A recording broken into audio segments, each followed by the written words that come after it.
ನಮಸ್ಕಾರ ಮಿತ್ರರೇ, ಇವತ್ತು ನಾವು ಮಂಗಳೂರು ಸೌತೆಕಾಯಿಯಿಂದ ಮಸಾಲಾ ದೋಸೆಯನ್ನು ಮಾಡೋಣ. ಈ ಮಂಗಳೂರು ಸೌತೆಕಾಯಿ ಆರೋಗ್ಯಕ್ಕೆ ಬಹಳ ಉತ್ತಮ. ಈ ಸೌತೆಕಾಯಿ ಸ್ವಲ್ಪ ಶೀತ ಪ್ರವೃತ್ತಿಯದು. ಆ ಶೀತ ಪ್ರವೃತ್ತಿಯನ್ನು ಹೋಗಲಾಡಿಸಲು ಅದಕ್ಕೆ ನಾನೊಂದು ಸ್ಪೆಷಲ್ ಇಂಗ್ರೀಡಿಯೆಂಟ್ಸ್ ಅನ್ನು ಹಾಕಿ ಈ ದೋಸೆಯನ್ನು ಮಾಡಿದ್ದೇನೆ. ಹಾಗಾದರೆ ಈ ಆರೋಗ್ಯದಾಯಕವಾದ ಹಾಗೂ ರುಚಿಕರವಾದ ಈ ಮಂಗಳೂರು ಸೌತೆಕಾಯಿಯ ಮಸಾಲಾ ದೋಸೆಯನ್ನು ಹೇಗೆ ಮಾಡುವುದು ಎಂದು ನೋಡೋಣ ಅಲ್ಲವೇ? ವೀಕ್ಷಕರೇ, ಇಲ್ಲಿ ನೋಡಿ, ಇವತ್ತು ಮಂಗಳೂರು ಸೌತೆಕಾಯಿಯಿಂದ ಒಂದು ಮಸಾಲೆ ದೋಸೆ ಮಾಡ್ಕೊಳ್ಳೋಣ. ಹಾಗಾದ್ರೆ ಈ ಸೌತೆಕಾಯಿ ಇಷ್ಟು ದೊಡ್ಡದು ಬೇಡ ನಮಗೆ, ಇದರದ್ದು ಒಂದು ಕಾಲು ಭಾಗದಷ್ಟು ಸಾಕು ನಮಗೆ. ನೋಡಿ, ಇದರದ್ದು ಸಿಪ್ಪೆ ತೆಗೆದು ನಾವು ಇದನ್ನು ಸಣ್ಣದಾಗಿ ಹೆಚ್ಚಿಟ್ಟುಕೊಡ್ಲಿಕ್ಕೆ ಉಂಟು. ಇದು ಮತ್ತೆ ಇಲ್ಲಿ ನೋಡಿ, ಉದ್ದು ನಮಗೆ ಬೇಕಿದ್ದದ್ದು ಖಾಲಿ 5-6 ಚಮಚಗಳಷ್ಟು ಮಾತ್ರ. ಇದನ್ನು ನಾನು 5-6 ಗಂಟೆಗಳ ಕಾಲ ನೆನೆ ಹಾಕಿಟ್ಟಿದ್ದೇನೆ. ಬೆಳ್ತಿಗೆ ಅಕ್ಕಿ ಅಂದರೆ ದೋಸೆ ಅಕ್ಕಿ, ಇದು ನಾನು 2 ಗ್ಲಾಸ್ನಷ್ಟು ತೆಗೆದುಕೊಂಡಿದ್ದೇನೆ. ಸೊ ನೀವು ಎಣಿಸಿರುವಿರಿ 2 ಗ್ಲಾಸಿಗೆ ಯಾಕೆ ಖಾಲಿ 5-6 ಚಮಚ ಮಾತ್ರ ಉದ್ದಿನ ಬೇಳೆ ಹೇಳಿ. ಯಾಕೆ ಹೇಳಿದರೆ ನಾವೀಗ ಈ ಸೌತೆಕಾಯಿ ಹಾಕುವಾಗ ಈ ದೋಸೆ ಸ್ವಲ್ಪ ಸ್ಮೂತ್ ಆಗಿ ಬರ್ತದೆ, ಆದ್ದರಿಂದಾಗಿ. ಮತ್ತೆ ಒಂದು 5-6 ಚಮಚಗಳಷ್ಟು ಫ್ರೆಶ್ ತೆಂಗಿನ ತುರಿ. ಇಲ್ಲಿ ನೋಡಿ, 3 ಬ್ಯಾಡಗಿ ಮೆಣಸು, 1 ಚಮಚದಷ್ಟು ಕೊತ್ತಂಬರಿ ಬೀಜ, 3/4 ಚಮಚದಷ್ಟು ಜೀರಾ. ಹಾಗಾದರೆ ಹೇಗೆ ಮಾಡುವುದೆಂದು ನೋಡೋಣ ಅಲ್ಲವೇ? ಮೊದಲಿಗೆ ನೋಡಿ, ಈ ಸೌತೆಕಾಯಿಯ ಸಿಪ್ಪೆಯನ್ನು ನಾವು ಸುಲಿಯೋಣ. ಸಿಪ್ಪೆ ಬೇಡ ನಮಗೆ. ಸಿಪ್ಪೆಯನ್ನೆಲ್ಲ ನಾನು ತೆಗೆದು ಸಣ್ಣದಾಗಿ ಹೆಚ್ಚಿಟ್ಟುಕೊಂಡು ನಿಮಗೆ ನಾನು ತೋರಿಸ್ತೇನೆ. ನೋಡಿ ವೀಕ್ಷಕರೇ, ಇದರ ನಡುವಿನ ಇದು ಮಂಗಳೂರು ಸೌತೆಕಾಯಿ. ನೀವು ಬೇಕಿದ್ರೆ ಆ ಗ್ರೀನ್ ಇನ್ನೊಂದು ಕುಕುಂಬರ್ ಬರ್ತದಲ್ಲ, ಅದು ಸಹ ಯೂಸ್ ಮಾಡಬಹುದು. ನಾನೀಗ ಮಂಗಳೂರು ಸೌತೆಕಾಯಲ್ಲಿ ಬಹಳ ಚೆನ್ನಾಗಿ ಬರ್ತದೆ ಈ ದೋಸೆ. ಈ ತಿರುಳನ್ನು ತೆಗೆದಿದ್ದೇನೆ. ತಿರುಳನ್ನು ತೆಗೆದು ಇದನ್ನು ಚೆನ್ನಾಗಿ ತೊಳೆದು ಬೀಜ ಎಲ್ಲ ತೆಗೆದ ಮೇಲೆ ನೋಡಿ, ಇಷ್ಟು ಸಣ್ಣದಾಗಿ ಹೆಚ್ಚಿಟ್ಟುಕೊಂಡು ಈಗ ನಾವು ಒಂದು ಮಿಕ್ಸಿ ಜಾರನ್ನು ತೆಗೆದುಕೊಳ್ಳೋಣ. ಅದರಲ್ಲಿ ಈ ಸೌತೆಕಾಯಿ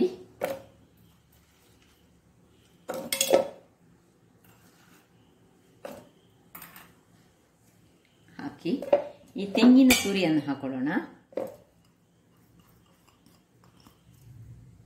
ಹಾಗೂ ನೋಡಿ, 3 ಬ್ಯಾಡಗಿ ಮೆಣಸು, 1/2 ಚಮಚದಷ್ಟು ಕೊತ್ತಂಬರಿ ಬೀಜ, 1/4 ಚಮಚದಷ್ಟು ಜೀರಿಗೆ, ಇಷ್ಟನ್ನು ಹಾಕಿ ಸ್ವಲ್ಪ ಸುರಿಗೆ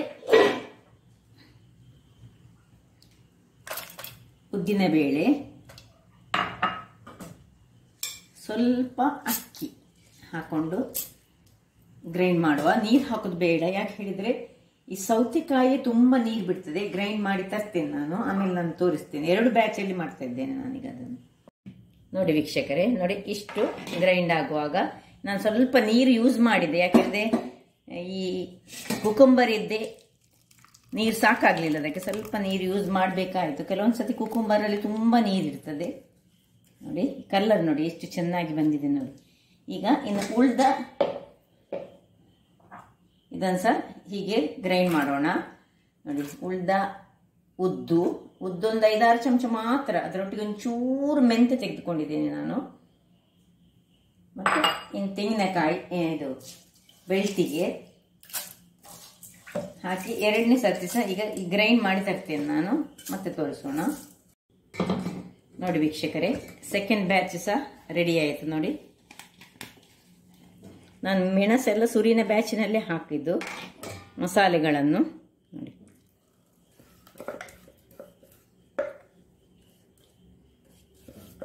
ಸ್ವಲ್ಪ ನೀರನ್ನು ಹಾಕೊಳ್ಳೋಣ. ನೋಡಿಕೊಂಡು ಹಾಕೊಳ್ಬೇಕು, ತುಂಬ ತೆಳು ಆಗಬಾರ್ದು ನಮಗೆ. ಇದು ನಾವು ಬೇರೆ ನೀರು ದೋಸೆ ಎಲ್ಲ ಅಲ್ಲ, ದಪ್ಪ ದೋಸೆ ಮಾಡ್ತೇವೆ ನೋಡಿ, ಆ ಉದ್ದಿನ ದೋಸೆ ಮಾಡೋ ಟೈಪಿನಲ್ಲಿ ಇಲ್ಲ. ಇದಕ್ಕೆ ಈಗ ನೀರಿನ ಅಗತ್ಯ ಇಲ್ಲ. ನೋಡಿ, ಸಾಧಾರಣ ಹದದಲ್ಲಿ ಬಂದಿದೆ. ಮತ್ತೆ ಬೇಕಿದ್ರೆ ನಾಳೆ ಬೇಕಿದ್ರೆ ಸ್ವಲ್ಪ ನೀರನ್ನು ಹಾಕೊಳ್ಬೋದು, ದಪ್ಪ ಬಂದರೆ. ನೋಡಿ, ಈ ಹದ ಬೇಕು ನಮಗೆ. ಇದಕ್ಕೆ ಸ್ವಲ್ಪ ಉಪ್ಪನ್ನು ಹಾಕೊಂಡು ರುಚಿಗೆ ತಕ್ಕಷ್ಟು ಉಪ್ಪನ್ನು ಹಾಕಿ ಚೆನ್ನಾಗಿ ಕಲಡಿಸಿಕೊಂಡು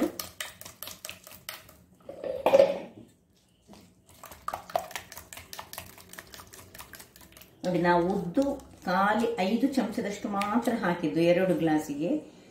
ಇಲ್ಲಿ ನಾವು ಈ ಮಂಗಳೂರು ಸೌತೆಕಾಯಿ ಇದರದ್ದು ಒಂದು ತುಂಡನ್ನು ಹಾಕಿದ್ದೇನೆ ನಾನು. ಅದರಿಂದ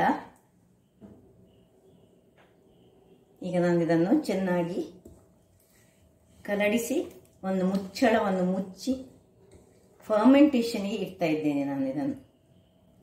ಇನ್ನು ನಮ್ಮ ಕೆಲಸ ನಾಳೆ ಬೆಳಿಗ್ಗೆ ಇದನ್ನು ಮುಚ್ಚಿಟ್ಟುಕೊಂಡು ನಾವಿಡೋಣ. ನೋಡಿ ವೀಕ್ಷಕರೇ, ಈಗ ರಾತ್ರಿ ಹೊತ್ತಲ್ಲಿ ನಾನು ಇದನ್ನು ಕಡ್ದು ಫರ್ಮೆಂಟ್ ಆಗಲಿಕ್ಕೆ ಇಡ್ತೇನೆ. ನಾಳೆ ಬೆಳಿಗ್ಗೆ ಇನ್ನು ನಮ್ಮ ಕೆಲಸ. ಸೊ ಅಟ್ಲೀಸ್ಟ್ ಒಂದು 8 ರಿಂದ 10 ಗಂಟೆ ಆದರೂ ಇದು ಫರ್ಮೆಂಟ್ ಆಗಬೇಕು. ವೀಕ್ಷಕರೇ ನೋಡಿ, ಈಗ ಬೆಳಿಗ್ಗೆ ಆಗಿದೆ. ಹೇಗೆ ಆಗಿದೆ ನೋಡುವ.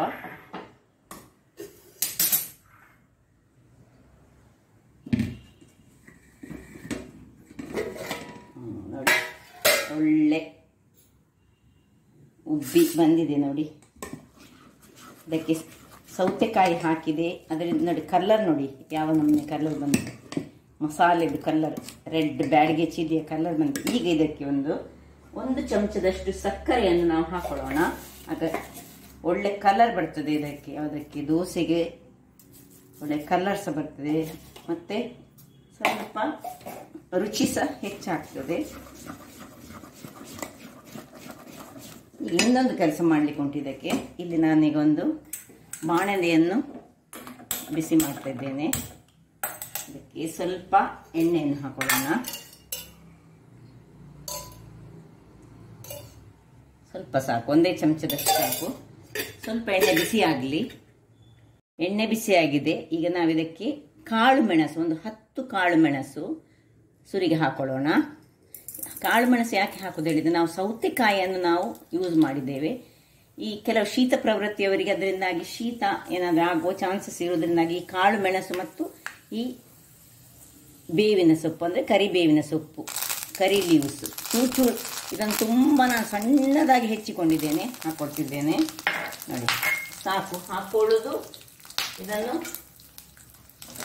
ಸ್ವಲ್ಪ ಅದು ಪಟ್ ಒಡಿದಾಗ ಆಫ್ ಮಾಡಿಕೊಳ್ಳೋದು.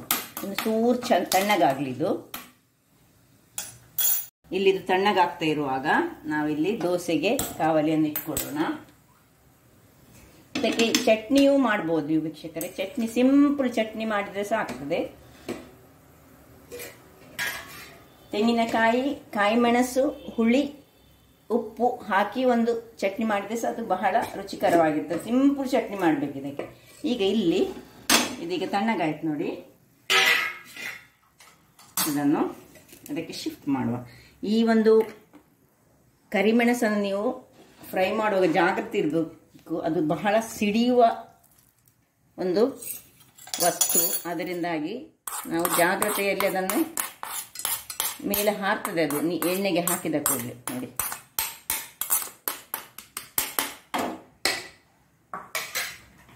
ಅದನ್ನು ಹಾಕೊಂಡು ಹೀಗೆ ಒಳ್ಳೆ ತಿರುಗಿಸುವ. ನೋಡಿ ಎಷ್ಟು ಕಲರ್ಫುಲ್ ಮಸಾಲೆ, ಸೌತೆಕಾಯಿಯ ಮಸಾಲ ದೋಸೆ.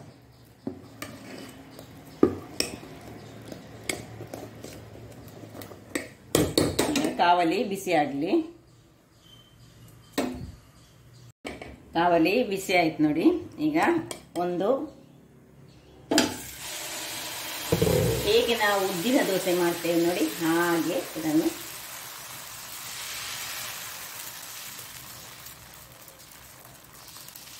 ಬಹಳ ರುಚಿಕರವಾಗಿರ್ತದೆ.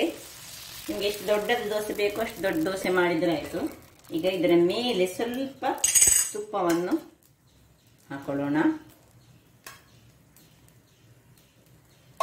ತುಪ್ಪ ಹಾಕ್ಕೊಂಡು ನಾವು ಮುಚ್ಚಳ ಮುಚ್ಚಿ 2 ನಿಮಿಷಗಳ ಕಾಲ ಬೇಯಿಸೋಣ. ನೋಡಿ ವೀಕ್ಷಕರೇ, 2 ನಿಮಿಷ ಆಗಿದೆ ನೋಡಿ, ಹೇಗೆ ಬಂದಿದೆ ನೋಡಿ.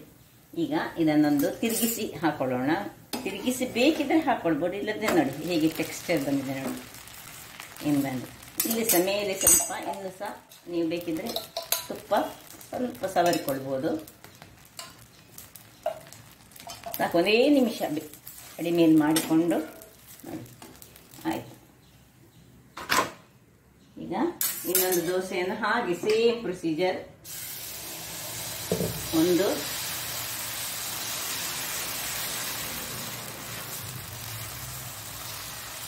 ಬಹಳ ರುಚಿಕರ, ಒಂದೊಮ್ಮೆ ಮಸಾಲೆ ದೋಸೆಯೊಟ್ಟಿಗೆ ಮಸಾಲೆ ತುಂಬಿಕೊಂಡಂಥದ್ದು, ಅದರಿಂದಾಗಿ ನೋಡಿ ಆಯಿತು. ಇದನ್ನು ಮುಚ್ಚುವ. ನಾನಿಲ್ಲಿ ನೋಡಿ ಇದಕ್ಕೆ ಸೌತೆಯ ಸಾಂಬಾರು ಮಾಡಿದೆ. ಸೌತೆ ಮತ್ತು ಸಾಂಬಾರು ಈರುಳ್ಳಿ ಹಾಕಿ ಮಾಡಿದಂತಹ ಸಾಂಬಾರು. ಇದರ ರೆಸಿಪಿಯನ್ನು ನಾನು ಇನ್ನೊಂದು ಸಾರಿ ನಿಮಗೆ ತೋರಿಸ್ತೇನೆ. ಇದು ಇದಕ್ಕೆ ಬಹಳ ಸೂಟ್ ಆಗ್ತದೆ.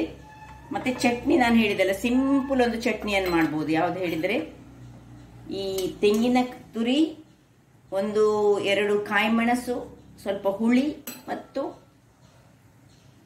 ಉಪ್ಪು, ಚೂರು 1 ಎಳೆ ಬೆಳ್ಳುಳ್ಳಿ ಹಾಕಿ ಮಾಡಿದ್ರೆ ಬಹಳ ಸೊಗಸಾಗಿರ್ತದೆ. ಅಂದ್ರೆ ಸಿಂಪಲ್ ಚಟ್ನಿ ಮಾಡ್ಬೇಕು ಇದಕ್ಕೆ, ಯಾಕಂದ್ರೆ ಇದರಲ್ಲಿ ಫುಲ್ ಮಸಾಲೆ ಉಂಟು.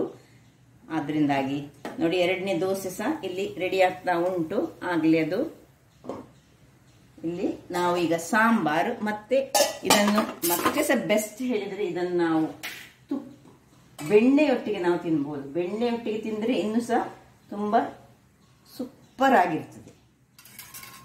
ಬೆಣ್ಣೆ ಮತ್ತು ಈ ಒಂದು ದೋಸೆಯ ಕಾಂಬಿನೇಷನ್ ಬಹಳ ಅದ್ಭುತ ಅಂತ ಹೇಳ್ಬೋದು. ಹಾಗಾದ್ರೆ ನನ್ನ ಈ ಕುಕಿಂಗ್ ಚಾನಲ್ ನಿಮಗೆ ಇಷ್ಟ ಆದರೆ ಬೋಳೂರು ಸುವರ್ಣ ಚಾನಲ್ ಅನ್ನು ಲೈಕ್ ಮಾಡಿ, ಶೇರ್ ಮಾಡಿ ಹಾಗೂ ಸಬ್ಸ್ಕ್ರೈಬ್ ಮಾಡಿ. ಧನ್ಯವಾದಗಳು.